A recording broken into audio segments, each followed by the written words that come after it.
ব্যবসা নষ্ট করে দিচ্ছে। কথা বললে নাসিরউদ্দিন খারাপ, থেকে ফুলের টোকাও দেই না, গালাগালির তো দূরের কথা। আমরা সত্য কথা বলি, সত্য কথা বললেই বলে গালাগালি। আমি কি একটা গালাগালি দিয়েছি? বাংলাদেশের একটা গালির সংবিধান বানাইতে হবে। আপনারা নির্বাচনের আগে শুনেছিলেন আল্লামা সালাউদ্দিন বললেন বাংলাদেশে নাকি মদিনার সনদের মতন দেশ চলবে।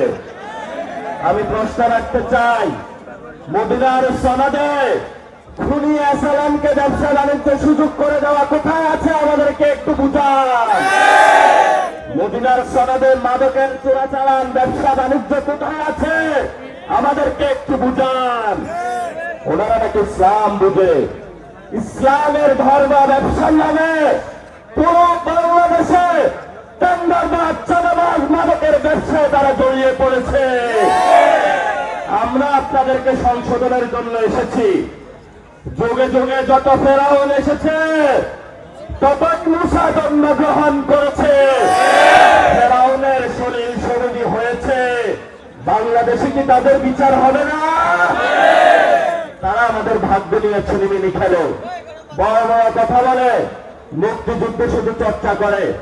কোন মুক্তিযুদ্ধের সংবিধানে লেখা আছে চাঁদাবাজি? আমাদেরকে উত্তর দিয়ে চান। কোন মুক্তিযুদ্ধের সংবিধানে লেখা আছে টেন্ডারবাজি? আমাদেরকে উত্তর দিয়ে যান।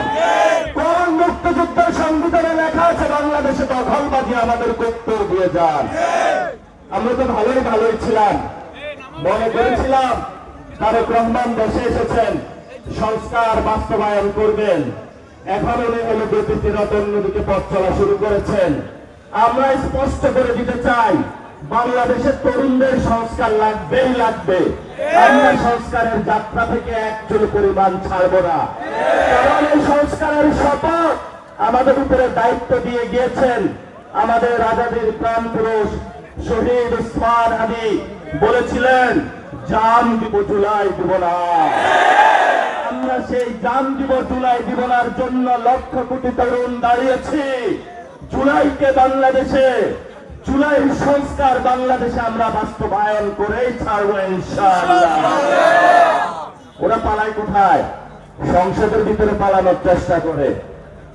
এই গোয়াইনঘাট থেকে কি ঢাকার পার্লামেন্টে যাওয়া যাবে না? সবাই প্রস্তুত হন, পার্লামেন্টের সামনে যাব আমরা, যা বলবো ভাইয়া যান, সংস্কার আমাদের লাগবেই লাগবে। কারণ সংস্কারটা রক্তের উপরে দাঁড়িয়ে হয়েছে। আপনি কিভাবে ক্ষমতায় এসেছেন সেটা দেখার দরকার নাই। আমাদের 1400 লোককে এই বর্তমান সংবিধান রক্ষা করতে পারে নাই।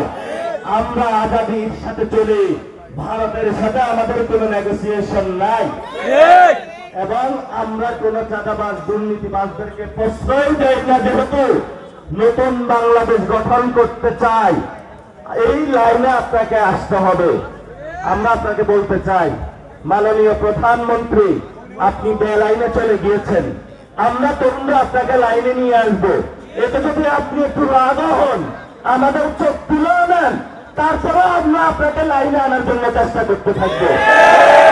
আমরা কি কাউকে বেলাইনে যাইতে দিব? আমরা সবাইকে লাইনে রাখবো।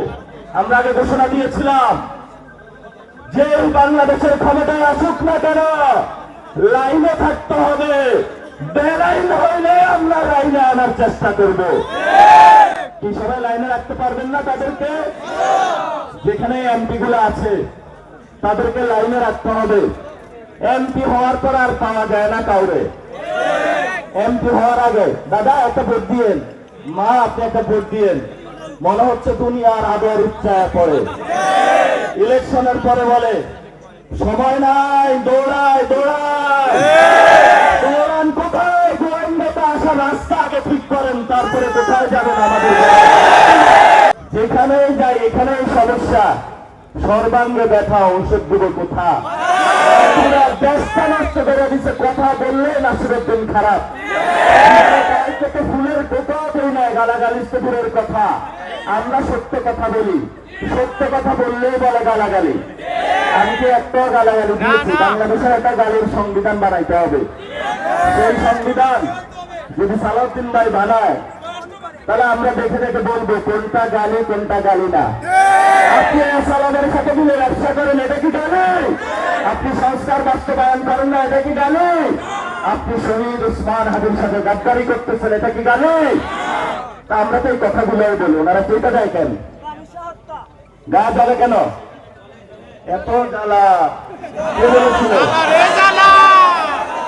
ওবায়দুল কাদের বলেছিলেন না?